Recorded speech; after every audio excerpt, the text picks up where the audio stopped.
John, how are you? I'm doing very good. Good to see you again. Nice to see you. You look well. Comes down here from the big city of Buffalo. Buffalo, New York. I can understand Buffalo in the summer, but John, how could you leave Atlantic City after your years here of being an anchor for WOND or WMGM TV 40, and you left here for Buffalo, New York? I tell you, it's amazing. You get used to dealing with snow in a hurry up. You really do, huh? If you don't, what happens then? You're in trouble. The fortunate thing is they know how to get rid of it up there. They know, that's the big thing. Yeah. Now, let's go and you go ahead and it's all yours. Well, the viewers at home, I'm sure, to know a little history about where Atlantic City was. You know, you think back to the 1964 convention. What was the impact, I wanted to ask you from your perspective, of that convention? The 1964 convention helped to bury the hatchet deeper into Atlantic City. We never became what we should have. We thought that that convention would make Atlantic City, that as a result of all the experience of all these big political folks and the people who came for the convention, it would be wonderful. Unfortunately, we just did not have the rooms to really take care of them. We had a hotel, a boardwalk hotel, that had paper towels that were given out. The hotels were not ready to handle the food that was necessary to take care of the guests. And because there was really no battle, they knew it was going to be Lyndon Johnson. The only one that the question was about, would it be Hubert Humphrey? And they knew it was going to be Hubert Humphrey to be the vice presidential candidate. So they had nothing really going on except the bra burning and some of those little sidelines. But what it came down to was they took a look at Atlantic City. They had a front page picture of Life magazine of one of the Hackney girls, Marion Hackney, diving off the end of the steel pier in the horse. But inside, it showed pictures of Atlantic City at its worst. And so they looked around at outside of the city, outside of the boardwalk area, and they reported about how bad it was. So when they left Atlantic City, it created even more of a bad impression of what Atlantic City was. We started seeing that we were getting fewer conventions coming to town because they heard the story about we couldn't handle it. So the conventions didn't want to come. So when you ask me the result, it was negative in every possible way. There wasn't one. The only positive thing came out of it, the state of New Jersey gave us $300,000 to put air conditioning into the convention hall, which is the only one we had on the boardwalk at that time. That's the only good thing that came out of it. So basically, after that, the hope... Everything started to fall apart. And then the hope was then tied to casino gaming. Well, it was in 1974 that the idea of casino gambling came up.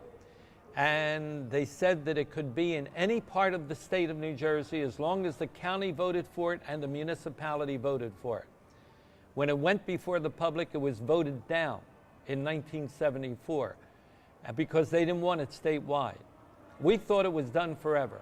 But came 1976, and Stephen Persky, together with Joe McGann and with Hap Farley and a lot of others working together, were able to put it on the ballot with just Atlantic City. And that would be the only place in the state would have gambling was Atlantic City. And again, the people of Atlantic City had to vote for it, and the county had to vote for it. And in 1976, as a result of everybody saying, well, we need something to help Atlantic City, we were falling apart, this was something that might do it.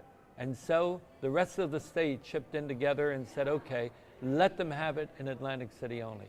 And from 1976 till 1978, they put together the regulatory basis for doing this, the Casino Control Commission, and they set the rules and regulations, and they opened the door right here where you happen to be sitting with me in Resorts Atlantic City.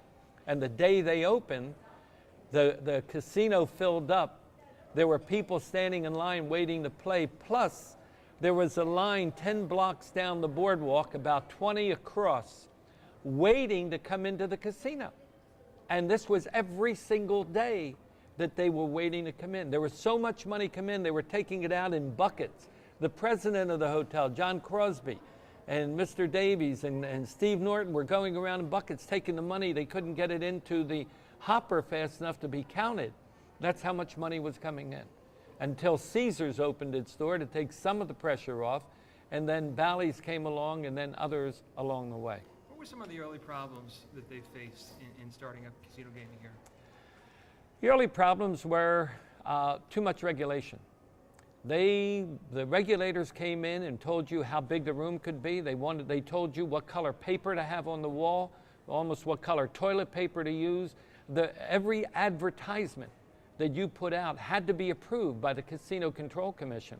You could not show anything of gambling in the hotel. In the advertisement, you couldn't show dice, you couldn't show a roulette table, you couldn't show a slot machine, nothing. You could not put in odds, nothing. Not only that, when you walk through the hotel, you are not allowed to see the casino. So there was a big wall put up so that when you went in, you went behind an area to go in. You are not allowed to go in to the casino. You could see the casino. If you had to walk up steps, it had to be blocked all the way up.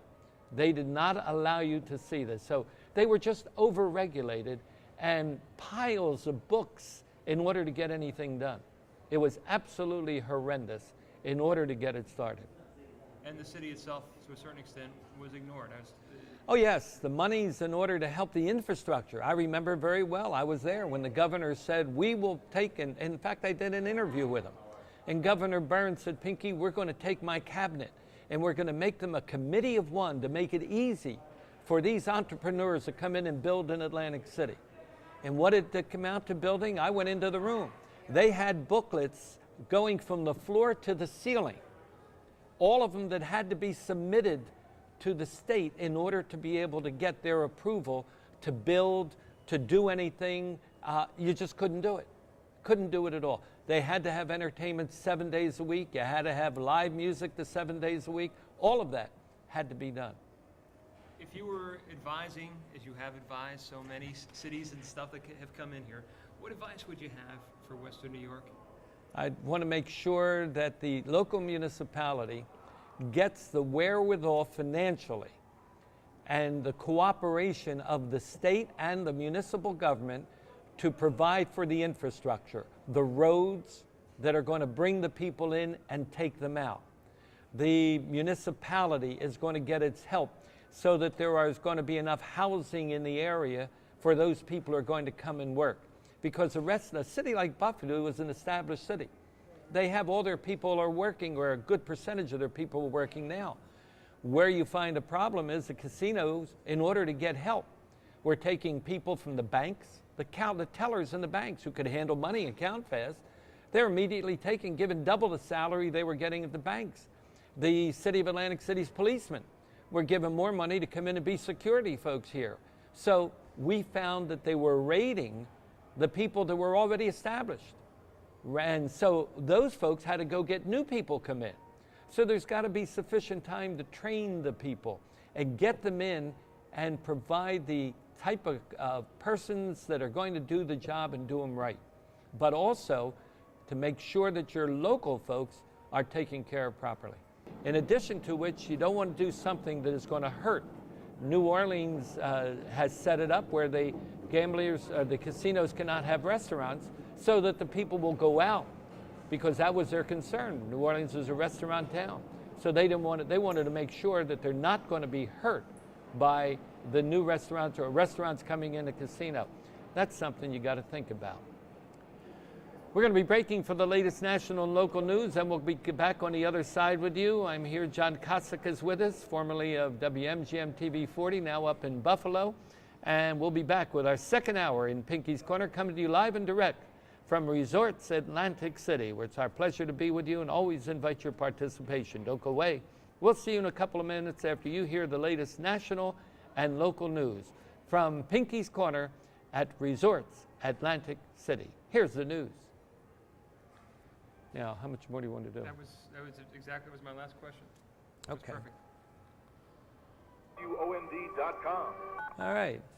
Pleasure seeing you. Nice seeing you. Everything well? Were you outside looking?